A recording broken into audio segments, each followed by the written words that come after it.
It's so interesting. It's so interesting. It's so interesting. It's interesting. It's so interesting. Okay. Welcome to It's So Interesting, where people talk about their work and life experience. I'm George Spitzer. Today I'm speaking with Anabel Ford, director of the Mesoamerican Research Center and a well-known archaeologist. Let's get right to it. You've mentioned to me just before the show that there is confusion among the public of how to address the civilization that you are studying, namely the Maya. And some people call the Mayan this and the Mayan that and the Maya. Could you straighten me and everyone else? What is the difference and how should we address that civilization? As professionals, we consider only the language as Mayan. Everything else is Maya. You are in charge of or have arranged for, or I don't know how to say it, you need to tell me about the dig in El Pilar. Mm-hmm. This is, quote, your dig, unquote, or is it a government? I don't use the word dig, but straighten me out. Well, I also do survey, mapping around El Pilar, mm-hmm. and I discovered El Pilar, you could say, in the vernacular. I was the first archaeologist to map that site. Because we're on radio, I can't show a map on green, so to speak. Where is this? We know this site straddles the modern border and actually has a lot of influence on what I do at El Pilar because it's partly in Belize and partly in Guatemala. But I found it from the Belize side after I'd been working in Guatemala for a long time. This border, if I remember correctly, is quite straight on the map there because mm-hmm. essentially it means there's nothing there except forest. And now there is something there. It's a site that actually, a causeway, the monuments, the actual monuments that are in Belize and Guatemala are linked by an ancient Maya causeway across the modern political border, rather symbolic. Give me an idea of the dimensions. Are we speaking hundreds of feet, miles? We're talking kilometers. The causeway probably is about just under a kilometer long. That crosses this border. The site itself covers maybe 20 hectares, let's say 20 hectares and approximately, and that would be 2.5 times, so yeah, I guess about 50 acres. The core of that site, but the actual site now is a protected area, and the area that is included in the entire El Pilar Archaeological Reserve for Maya flora and fauna is 2,000 hectares, or about 5,000 acres. So it embraces a very large area around the site. Around the site, is it just lots and lots of forest with no civilization, or does civilization come right up to the edge of the protected area? Well, that's an interesting thing, because for me, the Maya forest is a garden. It's already civilized. It's been let go feral, so I consider the forest even a... I stand corrected. What is there? There are ancient monuments, pyramids, and temples, and there's many Maya house mounds. We call them house mounds because they're smaller, and they are presently unoccupied. They probably haven't been occupied for at least 500 years, if not more. And then we have the forest itself. And the forest is something that is considered the jungle by some, considered, pristine by others, and considered by myself a garden. This is leading me to think that you are not only looking at the Maya stones and structures, but to you it also includes the vegetation. Yeah, the environment itself, the entire forest. Which leads me to ask you, from your perspective and your study as an archaeologist, it's not just the stone structures, which is the typical image of someone has of an archaeologist. Even the archaeologists themselves believe that the forest is not. But you don't see it that way. No, I don't. So tell me a little bit about how you do see it. Yeah, well, it's something I began to see when I lived in the middle of the forest, when I was mapping archaeological sites along a transect that I established between the major center, Tikal, which many people know, and another fairly well-known center called Yasha. I was living there. I was living in the forest. I was depending on the forest for my protection, for some of my food. You're bringing up images. Are you living there all on your own by yourself, or did you have people? Of course not. I had 9 workers that worked with me, and they were my entree. I had a muleteer. I had 4 mules, and students working with me as well. And a foreman as well. That foreman is very important. How did you discover this site? I mean, El Pilar? yes.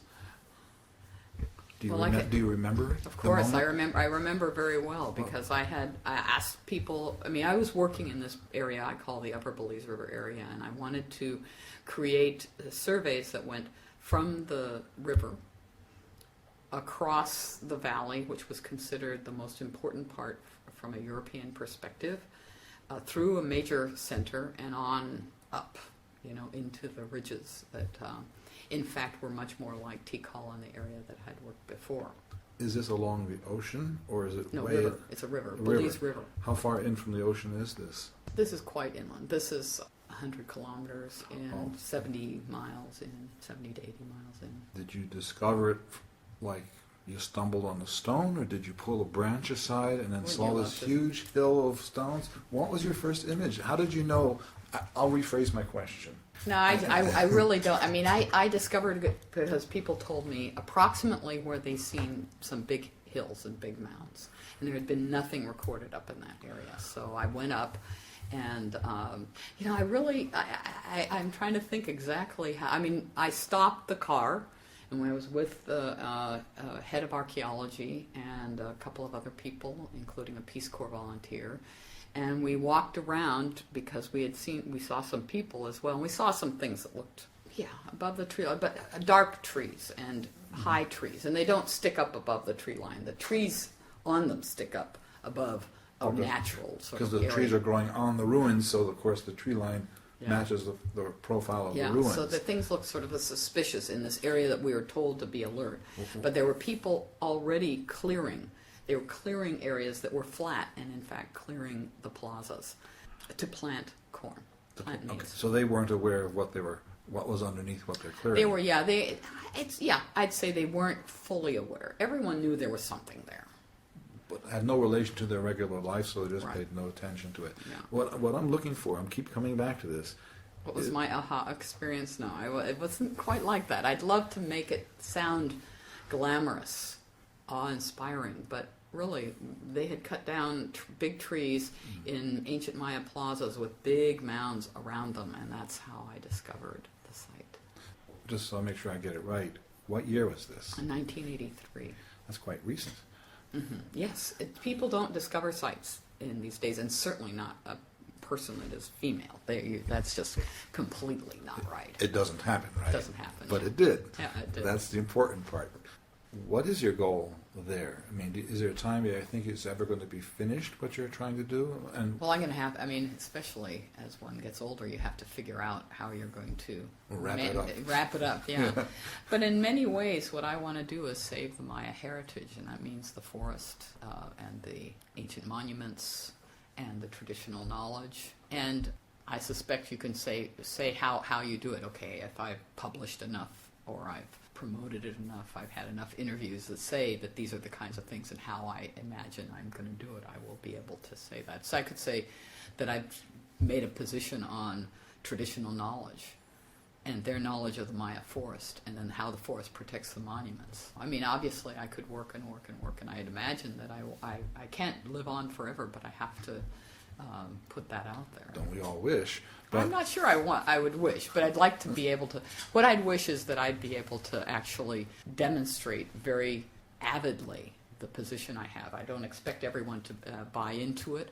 I made a difference in that way. Yes. So I'm a lone voice, but it's a very important one to think about. Tell me what your lone voice is. Well, it's obviously not so alone because you're actually evoking something. I would say, okay, you fly over Minneapolis in the summertime. You will not see homes there, yet they're aligned in very clear fashion underneath all those trees, but the trees are covering it. So, I mean, it's not that far to go and think that the Maya might have had that as well.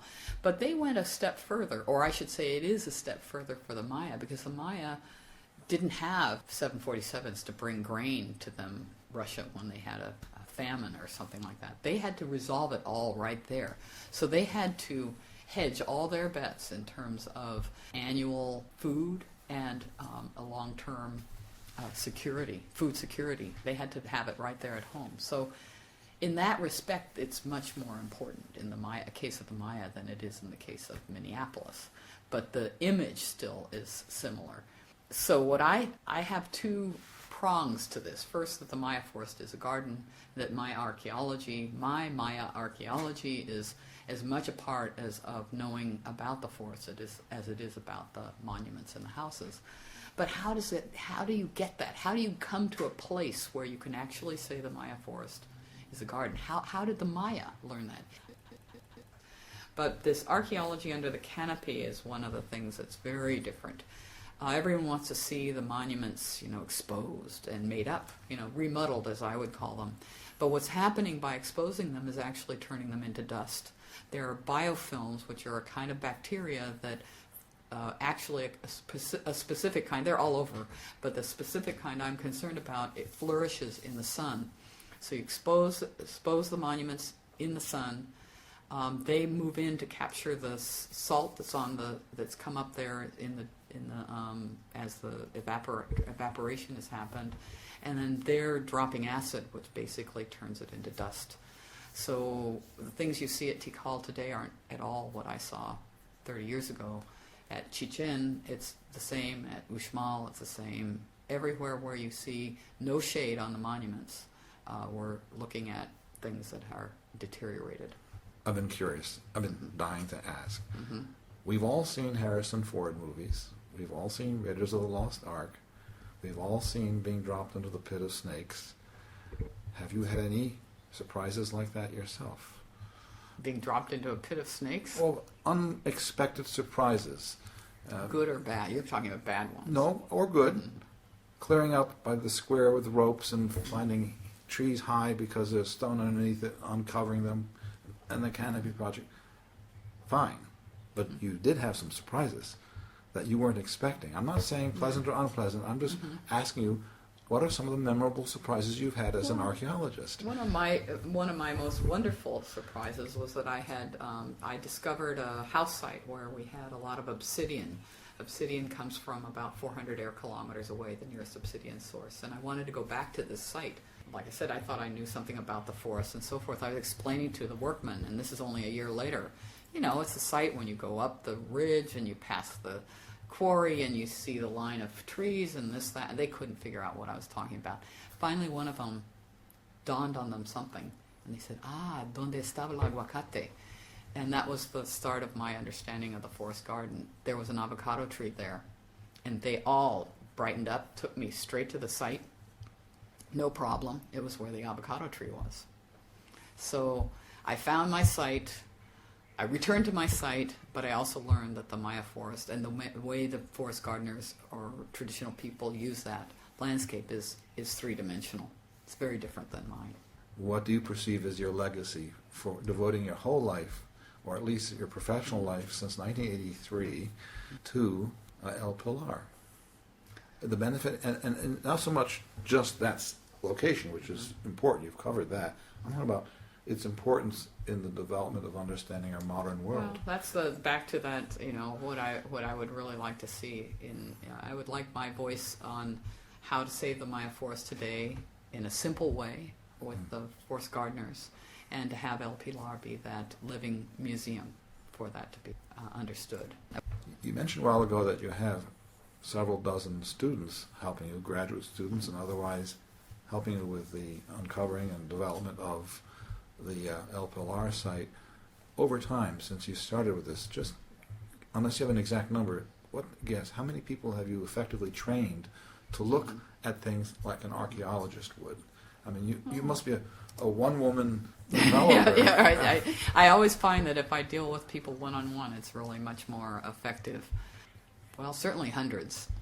Well, that's certainly important. Hundreds. Yeah, and those, I think those people, like you say, they've gone off into the world with a very different sense of things. So their perspective has been changed because of your work, and of course, it's to the better.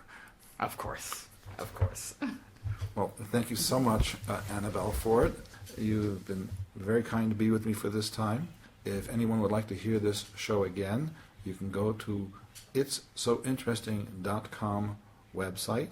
There is also a place where you can contact Anabel if you would like to. It's so interesting. It's so interesting. So It's so interesting. It's interesting.